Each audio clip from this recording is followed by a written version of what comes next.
Hello दोस्तों, कैसे हैं आप सब लोग। स्वागत है आप सभी का हमारे चैनल मैथ स्टडी में। तो दोस्तों, आज हम आपको एडवांस मैथ पढ़ाने वाले हैं और बहुत ज़्यादा ख्वाहिश रहती है बच्चों की एडवांस मैथ पढ़ने की। तो एडवांस मैथ में सबसे पहला टॉपिक हमने चुना है मेंसुरेशन यानी क्षेत्रमिति। क्षेत्रमिति को हमने दो भागों में बांटा है। दो भागों में मतलब कुछ आकृतियां 2D आकृतियां होती हैं और कुछ होती हैं 3D, यानी क्षेत्रफल और परिमाप 2D आकृतियों से निकालते हैं और आयतन हम 3D आकृतियों से निकालते हैं। तो यहाँ पर अगर 2D आकृतियों की बात करें तो सबसे पहले मिल जाता है आपको त्रिभुज। त्रिभुज में आपको सभी प्रकार के त्रिभुज मिलेंगे, जैसे कि समकोण त्रिभुज, समबाहु त्रिभुज, समद्विबाहु त्रिभुज, इस तरीके से। और नंबर 2 चतुर्भुज। चतुर्भुज में भी सभी प्रकार के चतुर्भुज आ जाएंगे, जैसे कि आयत, वर्ग, समलंब, समचतुर्भुज और समांतर चतुर्भुज। इसके बाद मिल जाता है आपको वृत्त। वृत्त के साथ अर्धवृत्त भी हो जाएगा यहीं पर। इसी प्रकार आयतन 3D आकृतियों में सबसे पहले आपको बेलन मिल जाता है। बेलन, फिर शंकु, गोला, अर्धगोला, घन और घनाभ। तो यहाँ पर इन सभी आकृतियों को हम क्रम वाइज 1 बाय 1 करके आपको बिल्कुल बेसिक से बिल्कुल 0 लेवल से आपको सिखाने वाले हैं। तो यहाँ पर सबसे पहले हम शुरू करने वाले हैं अभी इसी वीडियो में यहाँ पर त्रिभुज शुरू करने वाले हैं। और त्रिभुज में सभी त्रिभुजों को 1 बाय 1 फॉर्मूले, जो कि उनके क्षेत्रफल के और परिमाप के फॉर्मूले हैं, उन्हें बनाना भी सिखाएंगे किस तरीके से बनते हैं, और पूरा फॉर्मूला आपको सिद्ध करना सिखाएंगे। तो यहाँ पर देखिए, सबसे पहले हम त्रिभुज सिखाने वाले हैं। उससे पहले आप इसे कॉपी कर लीजिए, नोट कर लीजिए, वीडियो पॉज करें और वीडियो पॉज करने के साथ इसे कॉपी करें। उसके बाद हम आपको यहाँ त्रिभुज शुरू करते हैं। तो दोस्तों, अगर वीडियो अच्छी लगे तो लाइक और शेयर करना और चैनल को हमारे सब्सक्राइब करना। चलिए आप कॉपी करिए, फिर हम त्रिभुज शुरू करते हैं। तो देखिए, तो दोस्तों देखिए स्टूडेंट, यहाँ पर त्रिभुज को हमने ले लिया है। नंबर 1 त्रिभुज था टॉपिक हमारा, और त्रिभुज यहाँ आपको हम 5 भागों में 5 पार्टों में पढ़ाने वाले हैं। यहाँ पर 5 प्रकार के त्रिभुज लिखे हैं हमने। वैसे अगर आपने छोटी क्लास या लोअर क्लास में आपने पढ़ा होगा तो वहां पर आपने 6 या 7 प्रकार के त्रिभुज भी पढ़े होंगे, लेकिन यहाँ पर हम 5 प्रकार के पढ़ने वाले हैं, क्योंकि हमें यहीं से क्वेश्चन मिलते हैं एग्जाम में। तो देखिए, सबसे पहले मिलता है हमें समकोण त्रिभुज। समकोण त्रिभुज में यहाँ पर देखिए, समकोण त्रिभुज की पहचान होती है, एक कोण उसका 90 डिग्री का होता है और भुजाएं अलग अलग होनी ही चाहिए। साथ में 90 के सामने की भुजा को हम कर्ण कहते हैं, ये भी आप ही को ध्यान रखना है। 90 के सामने की भुजा कर्ण होगी, इससे बहुत ज्यादा हमें हेल्प मिलेगी आगे चलकर। इसके आगे नंबर 2 मिल जाता है हमें समबाहु त्रिभुज। समबाहु त्रिभुज में जैसे कि नाम से क्लियर है, समबाहु त्रिभुज। सम मतलब समान, बाहु मतलब भुजाएं, तो समान भुजाओं वाला, यानी इसकी तीनों भुजाएं समान होती हैं। और जैसे कि हमने दिखा रखा है चित्र में, तीनों भुजाएं समान, यानी ए ले रखी हैं हमने। साथ में इसके तीनों कोण भी समान होते हैं। तीनों कोण यानी 60-60 के होते हैं, प्रत्येक कोण 60 डिग्री का। तीनों को जोड़ेंगे तो 180 आएगा। फिर इसके आगे मिल जाता है नंबर 3 समद्विबाहु त्रिभुज। समद्विबाहु यानी 2 भुजाएं समान। तो ऐसा त्रिभुज जिसकी 2 भुजाएं समान होती हैं और तीसरी अलग होती है, तो इसे कहते हैं हम समद्विबाहु त्रिभुज। जैसे कि इसकी 2 भुजाएं समान है, वैसे इसके 2 कोण भी समान होते हैं, और इन भुजाओं के सामने वाले कोणों को ही समान कोण कहा जाता है। जैसे कि इस भुजा के सामने ये कोण हुआ और दूसरी के सामने ये, तो ये कोण आपस में समान होंगे। नंबर 4 बात करें तो समद्विबाहु समकोण त्रिभुज मिल जाता है। तो जैसे कि अभी हम पीछे पढ़ के आए, ये दोनों का मिक्सअप है, यानी समद्विबाहु 2 भुजाएं समान और समकोण यानी एक कोण 90। डबल कंडीशन है, यहाँ पर दोनों भुजाएं समान भी होंगी और एक कोण 90 भी होगा। अब सोचने वाली बात है, कर्ण तो कभी बराबर हो नहीं सकती, कर्ण तो हमेशा सबसे बड़ी भुजा होती है। जब कर्ण बराबर नहीं हो सकती तो आधार और लंब भुजाएं बची हैं। आधार और लंब बराबर होती हैं, इसमें एक कोण 90 अंश होता है। ये होता है हमारा समद्विबाहु समकोण त्रिभुज। इसके बाद लास्ट नंबर 5 बात करें विषम बाहु त्रिभुज। तो विषम बाहु त्रिभुज में नाम से क्लियर है, विषम बाहु यानी जिसकी भुजाएं अलग अलग होती हैं, तो विषम बाहु त्रिभुज कहलाते हैं। यहाँ पर इसकी तीनों भुजाएं अलग अलग हैं, एक ए है, दूसरी बी और तीसरी सी। जैसे इसकी भुजाएं अलग अलग, वैसे इसके कोण भी अलग अलग होते हैं। तो ये देखिए, ये 5 त्रिभुज हम आपको पढ़ाने वाले हैं अभी 1 बाय 1, सबको डिटेल वाइज। तो सबसे पहले हम समकोण त्रिभुज शुरू करने वाले हैं। आप एक बार इसे कॉपी कर लें या स्क्रीनशॉट ले लें, और अब हम शुरू करने वाले हैं। तो देखिए यहाँ पर, इसके बाद हम समकोण त्रिभुज शुरू करेंगे।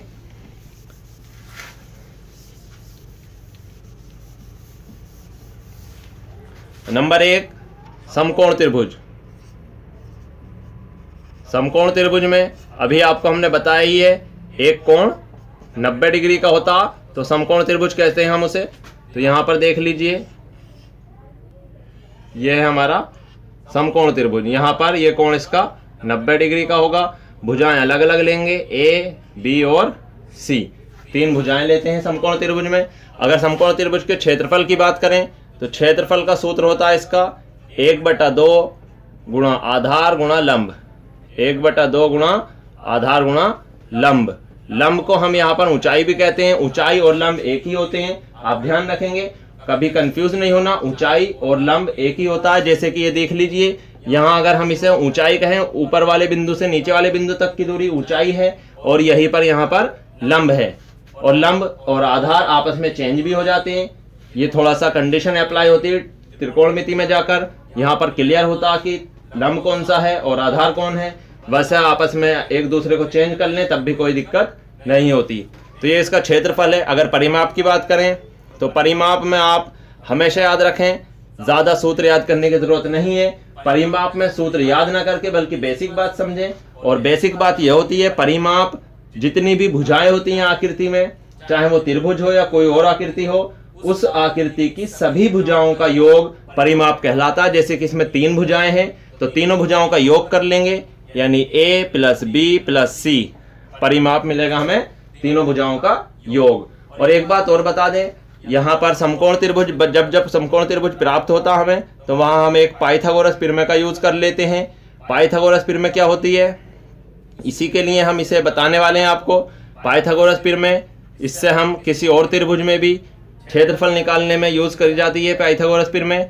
इसे कहते हैं हम कर्ण का वर्ग। कर्ण 3 भुजाएं होती हैं, कर्ण, आधार और लंब। तो कर्ण का वर्ग बराबर होता है आधार का वर्ग प्लस लंब का वर्ग। यह होती है पाइथागोरस प्रमेय। कर्ण का वर्ग बराबर आधार का वर्ग प्लस लंब का वर्ग। यहाँ पाइथागोरस प्रमेय यूज होती है समकोण त्रिभुज में। और इसकी सहायता से अगर हमें 2 भुजाएं पता हैं तो तीसरी हम भुजा निकाल लेते हैं पाइथागोरस प्रमेय की सहायता से। तो ये देख लीजिए समकोण त्रिभुज का फॉर्मूला, परिमाप, ये सब देख लीजिए। अब इसके आगे हम नंबर 2 शुरू करेंगे, समबाहु त्रिभुज। इसे आप कॉपी करें। और अब हम देख लीजिए, शुरू करते हैं नंबर 2 समबाहु त्रिभुज। तो नंबर 2 समबाहु त्रिभुज की बात कर लेते हैं। समबाहु त्रिभुज में नाम से ही आपको हमने बताया था अभी, समबाहु, सम मतलब समान, बाहु मतलब भुजाएं, समान भुजाओं वाला त्रिभुज। यानी यहाँ पर इस त्रिभुज की तीनों भुजाएं समान होती हैं, यानी बराबर होती हैं। कुछ इस तरीके से हमने अभी चित्र बनाया था। फिर देख लीजिए आप, 3 भुजाएं और तीनों भुजाएं समान होती हैं और तीनों कोण भी समान होते हैं, 60, 60 और 60 के। तो देख लीजिए, अगर इस त्रिभुज के क्षेत्रफल की बात करें तो यहाँ पर क्षेत्रफल होता है इसका, क्षेत्रफल बराबर √3/4 गुणा भुजा की घात 2। √3/4 गुणा भुजा की घात 2। अगर भुजा को हमने a ले रखा है यहाँ पर, तो हम भुजा की जगह पर a लेंगे, a की घात 2। तो ये हो जाएगा क्षेत्रफल √3/4 a²। और इसका अगर मात्रक की बात करें तो वर्ग इकाई या वर्ग मात्रक कहेंगे इसका मात्रक। साथ में बात करें परिमाप की, तो परिमाप वही जैसा हमें पीछे वाले में बताया। अब पीछे वाले में हमने बताया था तीनों को जोड़ेंगे, यहाँ भी तीनों को जोड़ेंगे, a + a + a। जब तीनों a हैं तो जुड़ के यहाँ पर आ जाएगा आपका 3a। तो परिमाप होता है इसका 3a। फॉर्मूला याद रखें, या उससे ज्यादा बेहतर है बेसिक याद रखें, तीनों भुजाओं को जोड़ना है। तो यहाँ पर क्षेत्रफल आपका इतना है और परिमाप इतना है। अब हम आपको इसका क्षेत्रफल बनाना भी सिखाते हैं, कैसे बनता है फॉर्मूला। तो देखिए, फॉर्मूला बनाने के लिए हमें यहाँ से एक लंब खींचना होगा। क्यों? क्योंकि बिना लंब के किसी भी त्रिभुज का क्षेत्रफल नहीं निकाल सकते। तो यहाँ पर हमने एक लंब खींचा। और आपको शायद याद हो कि जब हम 2 भुजाएं बराबर होती हैं और उन दोनों भुजाओं के शीर्ष से तीसरी भुजा पर लंब खींचते हैं, तो तीसरी भुजा को वो लंब 2 बराबर भागों में बांटता है। यानी अगर हम अब तक बात करें, ये नीचे वाली भुजा a मीटर थी या a वर्ग इकाई थी, तो यहाँ पर अब आधी आधी बढ़ जाएगी, यानी a/2 और a/2, ये 2 जगह बढ़ जाएगी। अब यहाँ पर हमारे पास अगर हम समकोण त्रिभुज का फॉर्मूला यूज करें, 1/2 गुणा आधार गुणा लंब। आधार तो है लेकिन लंब नहीं है हमारे पास, तो हमें लंब या ऊंचाई यहाँ से निकालनी होगी। कैसे निकालेंगे, अभी बताया था, पाइथागोरस प्रमेय यूज करेंगे। तो देखिए यहाँ पर पाइथागोरस प्रमेय यूज करेंगे इस त्रिभुज में। तो पाइथागोरस प्रमेय क्या थी, अभी आपने देखा था। पाइथागोरस प्रमेय क्या होती है, कर्ण का वर्ग बराबर होता है आधार का वर्ग बराबर, कर्ण का वर्ग बराबर आधार का वर्ग प्लस लंब का वर्ग। ये होती है पाइथागोरस प्रमेय, अभी हमने आपको बताई थी। तो यहाँ पर अगर कर्ण की बात करें, देखिए हम राइट वाले त्रिभुज में बात कर रहे हैं। राइट चित्र में देखें, राइट साइड में जाएंगे तो कर्ण कितनी है, जो 90 का कोण होता है, 90 के कोण के सामने की भुजा को हम कर्ण कहते हैं। तो 90 के सामने है ए भुजा, तो कर्ण का वर्ग हो जाएगा a की घात 2 बराबर आधार। तो आधार राइट वाले की बात कर रहे हैं तो केवल यहाँ तक आधार लेंगे, और यहाँ तक बात करें तो a/2 आधार हो गया a/2 का होल स्क्वायर प्लस लंब। तो लंब तो हमें निकालना, इसे ऐसे ही रखेंगे, इसका होल स्क्वायर खोलेंगे तो यहाँ हो गया a² बराबर, यहाँ a/2 का स्क्वायर करेंगे तो a²/2 का स्क्वायर 4 प्लस लंब का स्क्वायर। तो लंब का स्क्वायर ऐसे लिखेंगे। अब a²/4 को हम साइड चेंज करेंगे, यानी पक्षांतर करेंगे, इधर लाएंगे तो माइनस का हो जाएगा a² माइनस a²/4 बराबर में बचेगा लंब का स्क्वायर। और अगर यहाँ इसके बटा 1 लेकर लघुत्तम लें 4, तो तिरछी गुणा होगी 4a² माइनस a² बराबर लंब का स्क्वायर। अब अगर हम यहाँ से लंब का स्क्वायर निकालना चाहें तो देखिए यहाँ पर लंब बराबर हो जाएगा, या लंब का स्क्वायर बराबर, देखिए यहाँ 4a² में से 1a² घटेगा, तो यहाँ पर बचेगा 3a² और बटे में बचेगा 4। अब यहाँ स्क्वायर है, इधर जाएगा स्क्वायर हटेगा, तो यहाँ अंडर रूट आएगा इस पर, लंब बराबर हो जाएगा अंडर रूट 3a²/4 और लंब बराबर हो जाएगा 3। अब 3 का तो वर्गमूल होता नहीं, जब वर्गमूल नहीं होता तो अंडर रूट 3 ऐसे ही रह जाएगा, बटा में 4 का वर्गमूल 2 होता है और a की घात 2 का a आ जाएगा। तो ये तो आ गए हमारे पास लंब यानी ऊंचाई। अब ऊंचाई मिल गई तो क्षेत्रफल निकाल देंगे। क्षेत्रफल का फॉर्मूला अभी हमने पढ़ा था, जब समकोण त्रिभुज होता तो 1/2 गुणा आधार गुणा लंब, आधार गुणा लंब होता है, तो 1/2 गुणा आधार। तो आधार, अब हम पूरे त्रिभुज की बात कर रहे हैं, अब राइट या लेफ्ट की बात ना करके पूरे त्रिभुज की है, तो पूरे त्रिभुज का आधार a है हमारे पास गुणा लंब। तो लंब अभी हमने ये निकाला ही है, अंडर रूट 3/2 गुणा a। अब इसकी गुणा करें अगर, तो ऊपर a की ऐसे होगी, अंडर रूट 3 की होगी, तो अंडर रूट 3/2 दूनी 4, और a की ऐसे होगी तो a की घात 2। तो देख लीजिए ये क्षेत्रफल निकल कर आ गया। इसका बेसिक से हमने बिल्कुल सिखाया, जैसा कि ऊपर फॉर्मूले में बताया था वैसे यहाँ हमने इसे सोल्व करा दिया। अब आप इसे एक बार कॉपी कर लें, ध्यान से समझ लें, फिर इसके बाद हम नंबर 3 शुरू करेंगे, समद्विबाहु त्रिभुज। तो दोस्तों यहाँ पर नंबर 3 हम समद्विबाहु त्रिभुज लेकर आए हैं, और समद्विबाहु त्रिभुज का देखिए क्षेत्रफल का फॉर्मूला होता है b/4 under root 4a² minus b²। परिमाप की बात करें तो वही तीनों भुजाओं का योग, a और a समद्विबाहु है तो दो भुजाएं बराबर हैं, तो a प्लस a 2a हो गया और प्लस b, तो 2a प्लस b, ये हुआ परिमाप का फॉर्मूला। अगर इसका क्षेत्रफल का हमें सिद्ध करना है, कैसे सिद्ध करेंगे, तो वही पुरानी वाली पिछली वाली ट्रिक के लिए सबसे पहले हम यहाँ ऊंचाई या लंब निकालेंगे। जब ऊंचाई निकालनी होगी तो 90 का कोण बनेगा, ये समकोण त्रिभुज बन गए 2, और ये फिर 2 जगह बढ़ जाएगी क्योंकि दोनों भुजाएं बराबर हैं, तो आधार इधर हो जाएगा b/2 और इधर भी b/2। यहाँ पर आप पाइथागोरस प्रमेय लगा देंगे। जब यहाँ पर आप पाइथागोरस प्रमेय लगाएंगे तो देखिए यहाँ पर पाइथागोरस प्रमेय अभी आपको बताया था हमने क्या होती है। पाइथागोरस प्रमेय यहाँ पर कर्ण का वर्ग, पाइथागोरस प्रमेय होती है कर्ण का वर्ग बराबर आधार का वर्ग प्लस लंब का वर्ग, यह होती है आपकी पाइथागोरस प्रमेय। और कर्ण, अगर कर्ण की बात करें तो फिर 90 के सामने कर्ण होती है, यानी a की घात 2 बराबर आधार, तो आधार है यहाँ पर b/2 का स्क्वायर प्लस लंब, तो लंब का स्क्वायर। तो a की घात 2 खोलेंगे तो a² बराबर b/2 का स्क्वायर खोलेंगे तो b²/4 प्लस लंब का स्क्वायर। इसे इधर लाएंगे, साइड चेंज करेंगे तो ये हो जाएगा माइनस का b²/4 बराबर में बचा लंब का स्क्वायर। और यहाँ पर अब इसमें 4 लघुत्तम लेंगे 1 मानकर बटे में, तिरछी गुणा होगी 4 की a² से होगी 4a² माइनस b², बराबर में बचेगा लंब का स्क्वायर, और लंब का स्क्वायर बचा। अगर लंब निकालेंगे यानी लंब का स्क्वायर बराबर हो जाएगा यहाँ पर लंब बराबर, देखिए स्क्वायर है, स्क्वायर हटेगा तो इधर वर्गमूल चढ़ेगा यानी अंडर रूट, तो हो जाएगा under root 4a square minus b square बटा 4।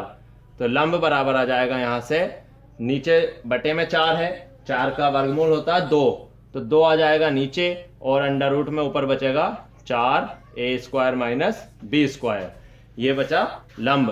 तो लंब आ गया यहाँ पर। अब हम वही लगा देंगे क्षेत्रफल के लिए सूत्र, 1/2 गुणा आधार गुणा लंब, जो समकोण त्रिभुज वाला होता है। मैंने आपको बताया था कि ये फॉर्मूला सभी जगह यूज हो सकता है।